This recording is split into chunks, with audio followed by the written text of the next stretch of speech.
I don't think most people realize how damaging misinformation actually can be.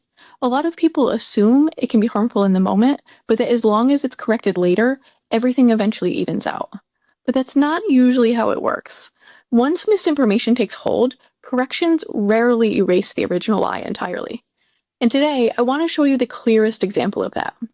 This is Andrew Wakefield, a former British doctor. In 1998, he conducted a study on just 12 children and published his results in the Journal of the Lancet, along with his 12 co-authors. Then, following the paper's publication, he presented his findings publicly at a press conference, where he urged parents to reconsider routine childhood vaccinations based on his paper's claims. The problem was that his research linking the MMR vaccine to autism was fraudulent. And it didn't just mislead the public in the moment. It eroded trust in medicine, fueled decades of vaccine resistance, and contributed to preventable outbreaks, and in some cases, preventable deaths. And public health systems are still dealing with the fallout from this today. And it's important to be very clear about what Wakefield actually did.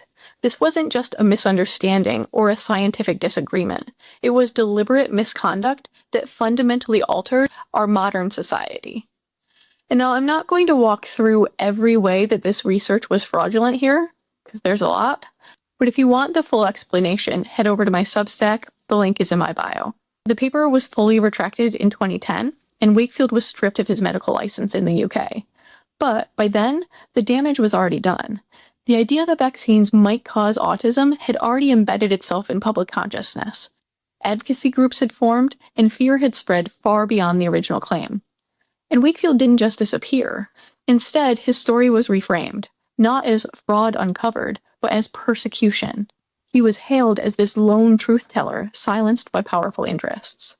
And people believed it for a simple reason. Information doesn't need to be true to be powerful.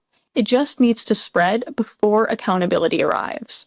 So when we fail to take misinformation seriously, we don't just lose facts, we lose trust.